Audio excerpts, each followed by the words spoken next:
Star plus के episode की शुरुआत अनुपमा के राही को देखकर चौंकने से होती है, जबकि प्रेम बेसब्री से उसका इंतजार कर रहा होता है। अनिल प्रेम को चिढ़ाते हुए कहता है कि दुल्हन स्वाभाविक रूप से समय लेती है और परी मजाक करती है कि प्रेम राही से ज्यादा शर्मा रहा है। ईशानी मजाकिया अंदाज में कहती है कि प्रेम को उसे देखने के लिए ओटीपी की जरूरत होगी।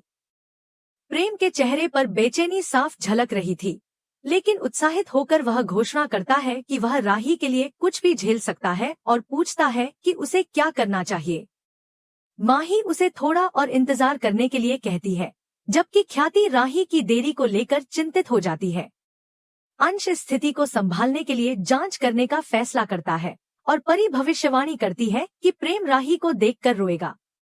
लीला इस पर टिप्पणी करती है कि आजकल दूल्हे भी भावुक हो जाते हैं। इस बीच अनुपमा के मन में चिंता बढ़ जाती है। राही ने उसे बताया कि वह गिर गई है और उसे मदद की जरूरत है। अनुपमा को राहत मिलती है जब राही आश्वासन देती है कि वह ठीक है। अनुपमा राही को प्रेम के पास ले जाती है। जैसे ही वे दोनों वहां पहुंचते हैं, सबकी निगाहें राही पर टिक जाती हैं। राही का चेहरा दिखाने से पहले अंश, माही, राही और ईशानी प्रेम से शगुन की मांग करते हैं। पराग स्थिति को संभालने के लिए प्रत्येक को 1 लाख रुपए की पेशकश करता है, लेकिन अंश जोर देकर कहता है कि वे केवल उचित राशि ही लेंगे। प्रेम और राही की नजरें मिलते ही एक पुरानी लहर सी लौट आती है। दोनों की आंखों में पुरानी यादें तैरने लगती हैं। प्रेम के चेहरे पर भावनाओं का सैलाब उमड़ पड़ता है। इस दृश्य को देखकर अंश भी भावुक हो जाता है। प्रथना अंश की मदद करती है और याद करती है कि कैसे प्रेम उसकी शादी में भावुक हो गया था। प्रेम और राही के बीच का यह पल सबके लिए खास बन जाता है। अंश के साथ प्रथना को देखकर गौतम क्रोधित हो जाता है। उसकी आंखों में जलन साफ झलकती है, लेकिन वह खुद को शांत रखने की कोशिश करता है। प्रेम और राही के बीच का जुड़ाव देखकर ईशानी, परी, माही, राधा और अंश एक नई साजिश रचते हैं। वे प्रेम का जूता चुराने की योजना बनाते हैं। कोठारी इस स्थिति को भांप जाता है और जूते को बचाने की कसम खाता है। हालांकि उनके सभी प्रयासों के बावजूद कोई जूता चुराने में कामयाब हो जाता है। इस बीच प्रेम और राही के बीच नजरों का खेल चलता रहता है। दोनों के चेहरे पर एक अजीब सी शांति और खुशी झलकती है। प्रेम के दिल में उमड़ते भावों को देखकर ईशानी और परी मुस्कुरा उठते हैं।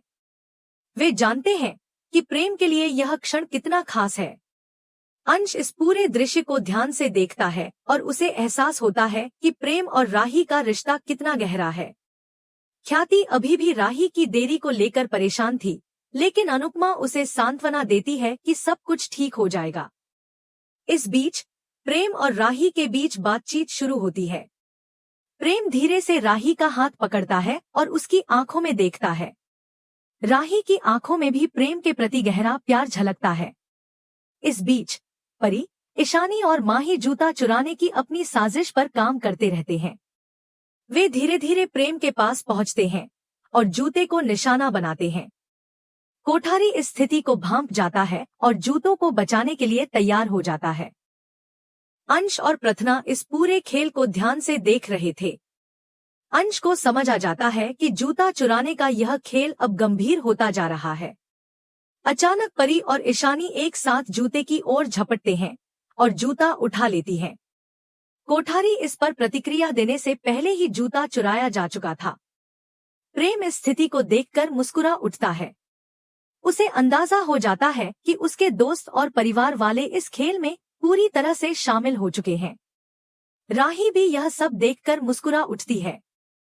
प्रेम को राही की मुस्कान देखकर सुकून मिलता है। प्रेम और राही के बीच का यह पल दोनों के लिए खास बन जाता है। इस बीच अंश और प्रथना के बीच भी एक अजीब सा जुड़ाव बन जाता है। अंश प्रथना की ओर देखता है और उसे एहसास होता है कि उनके बीच की दूरी अब धीरे धीरे कम हो रही है। प्रथना भी अंश की ओर देखती है और मुस्कुरा उठती है। गौतम इस पूरे दृश्य को ध्यान से देखता है। उसे अंश और प्रथना के बीच बढ़ती नजदीकियां रास नहीं आती। गौतम के चेहरे पर गुस्सा साफ झलकता है। इस बीच ईशानी, परी और माही ने जूते को सुरक्षित रूप से छुपा दिया था। कोठारी को इस बात का अंदाजा हो जाता है कि उसके साथ चालाकी की गई है। वह गुस्से में इधर उधर देखने लगता है, लेकिन ईशानी और परी उसे चिढ़ाती रहती हैं। प्रेम और राही के बीच यह खास पल धीरे धीरे सभी के लिए एक यादगार पल बन जाता है। राही प्रेम के करीब आकर धीरे से कहती है कि उसने हमेशा इस पल का सपना देखा था। प्रेम भी उसे देखकर मुस्कुरा उठता है और कहता है कि उसने भी हमेशा यही चाहा था। प्रेम और राही के बीच का यह जुड़ाव सबके सामने उजागर हो चुका था।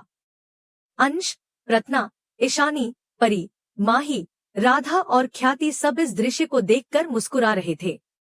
लीला ने इस पूरे दृश्य पर टिप्पणी की कि आजकल के रिश्ते कितने गहरे होते हैं। इस बीच गौतम के चेहरे पर जलन और गुस्से का भाव गहराता जा रहा था। कोठारी ने तय कर लिया था कि वह इस खेल का बदला लेगा। प्रेम और राही के बीच के इस भावुक पल के बीच ईशानी, परी और माही ने अपने खेल को जारी रखा। वे प्रेम के जूते को लेकर इधर उधर भाग रही थी। कोठारी उन्हें पकड़ने की कोशिश कर रहा था, लेकिन वे हर बार उसे चकमा देकर निकल जाती थी। प्रेम इस पूरे खेल को देखकर हंस रहा था। उसे एहसास हो गया था कि यह पल उसकी जिंदगी के सबसे खूबसूरत पलों में से एक है। राही भी उसे देखकर मुस्कुरा रही थी। दोनों की आंखों में प्यार झलक रहा था। इस बीच अंश और प्रथना के बीच भी एक नई शुरुआत की उम्मीद नजर आ रही थी। गौतम इस पूरे दृश्य को देखकर गुस्से में था, लेकिन प्रेम और राही के बीच की यह खुशी किसी भी मुश्किल से बड़ी थी। जब प्रथना झनकी की मदद करने की पेशकश करती है, तो झनकी पहले मना कर देती है, लेकिन अंततः प्रथना से सहायता ले लेती है। इस बात से गौतम और अधिक क्रोधित हो जाता है। शादी की रस्मों के दौरान पुजारी राही के माता पिता से आगे बढ़ने के लिए कहता है। अनुपमा इस स्थिति को संभालना चाहती है, लेकिन खुद को असहाय महसूस करती है। बा इस पर सुझाव देती है कि हसमुख और लीला को इसके बजाय अनुष्ठान करना चाहिए। हालांकि राही जोर देकर कहती है कि चूंकि अनुपमा ने अनुज की पूरी जिम्मेदारी ली है, इसलिए वह यह करने की पूरी हकदार है। अनुपमा राही से चुप रहने का आग्रह करती है, लेकिन प्रेम उसकी बात का समर्थन करता है। परिवार अंततः इस बात पर सहमत होता है कि अनुपमा को अनुष्ठान करना चाहिए। अनुपमा अनुष्ठान के लिए आगे बढ़ती है, लेकिन उसके मन में संकोच और घबराहट झलकती है। प्रेम उसकी आंखों में देखता है और उसे विश्वास दिलाता है कि वह सही कर रही है। अनुपमा का आत्मविश्वास लौट आता है और वह आगे बढ़कर रस्में निभाती है। दूसरी तरफ अंश प्रथना की ड्रेस साफ करने में मदद करता है, जिससे गौतम के चेहरे पर जलन साफ झलकती है। गौतम यह देखकर बर्दाश्त नहीं कर पाता कि अंश और प्रथना के बीच नजदीकियां बढ़ रही हैं। इस बीच जब अनुपमा झनकी से खाना परोसने के लिए कहती है, तो झनकी जोर देकर कहती है कि उसे रस्म पर ध्यान देना चाहिए। अनुपमा उसकी बात मान लेती है और रस्म पूरी करने में लग जाती है। इस बीच गौतम का गुस्सा बढ़ता ही जाता है। वह सीधे प्रथना से भिड़ जाता है और उस पर अंश का ध्यान खींचने की कोशिश करने का आरोप लगाता है। प्रथना पहले शांत रहने की कोशिश करती है, लेकिन गौतम की बातों से उसका धैर्य टूट जाता है। क्रोधित होकर प्रथना उस पर भड़क जाती है और उसे उसकी हदें पार न करने की चेतावनी देती है। गौतम इससे और अधिक भड़क जाता है और उसके साथ हाथापाई करने की कोशिश करता है। इस दृश्य को देखकर अंश का धैर्य जवाब दे देता है।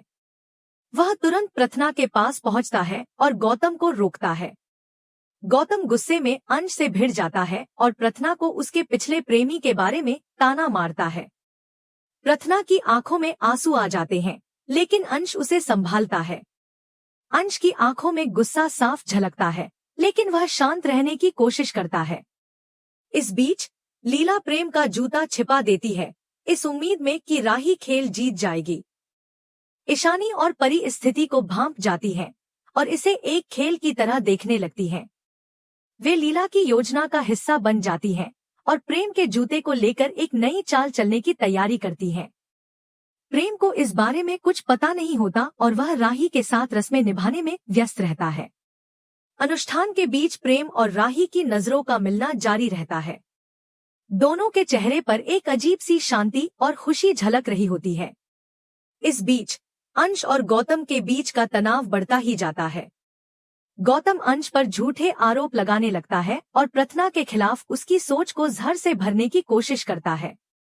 अंश इस स्थिति को समझता है और शांत रहने की कोशिश करता है। इस बीच अनुपमा हस्तक्षेप करती है और स्थिति को संभालने की कोशिश करती है। उसे पता चलता है कि गौतम प्रथना के साथ बुरा व्यवहार कर रहा है।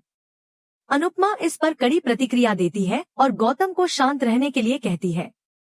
गौतम का गुस्सा काबू में नहीं आता, लेकिन अनुपमा की सख्ती के आगे उसे झुकना पड़ता है। अंश प्रथना के पास आता है और उसे सांत्वना देता। इस बीच लीला, ईशानी और परी प्रेम का जूता चुराने की योजना पर काम करती रहती हैं। कोठारी को इस बारे में पता चलता है और वह इसे रोकने की कोशिश करता है। हालांकि ईशानी और परी उसे चकमा देकर जूता चुरा लेती है। प्रेम इस स्थिति को समझ जाता है और मुस्कुराता है। राही यह देखकर हंस पड़ती है। प्रेम को एहसास हो जाता है कि उसका परिवार इस खेल में पूरी तरह शामिल है और वह इसे लेकर बिल्कुल भी परेशान नहीं होता। इस बीच गौतम की नाराजगी और जलन बढ़ती जाती है। उसे अंश और प्रथना के करीब आने की बात बिल्कुल रास नहीं आ रही थी। गौतम की आंखों में गुस्से की लपटें साफ झलक रही थी। दूसरी तरफ अंश और प्रथना के बीच का रिश्ता धीरे धीरे गहराने लगा था। प्रथना अंश के करीब महसूस कर रही थी और उसे लगने लगा था कि अंश के साथ वह सुरक्षित है। जैसे ही शादी की रस्में आगे बढ़ती हैं, प्रेम और राही एक दूसरे की ओर देख रहे होते हैं। दोनों के बीच एक गहरा जुड़ाव साफ झलकता है। इस बीच अंश प्रथना का हाथ पकड़ता है और उसे भरोसा दिलाता है कि वह हमेशा उसके साथ रहेगा। प्रथना की आंखों में विश्वास और प्यार झलकने लगता है। गौतम इस दृश्य को देखकर खुद को और अधिक असहाय महसूस करता है। उसे लगने लगता है कि उसने प्रथना को हमेशा के लिए खो दिया है। शादी की रस्में पूरी हो जाती हैं और प्रेम और राही को सभी आशीर्वाद देते हैं। अंश और प्रथना के बीच भी एक नई शुरुआत की उम्मीद जागने लगती है। गौतम इस स्थिति से खुद को अलग करने की कोशिश करता है, लेकिन उसकी आंखों में हार और गुस्सा साफ झलकता है। दूसरी तरफ प्रेम और राही के बीच का प्यार हर किसी के लिए एक मिसाल बन जाता है। अंश और प्रथना के बीच भी एक नई कहानी की शुरुआत होती दिख रही थी।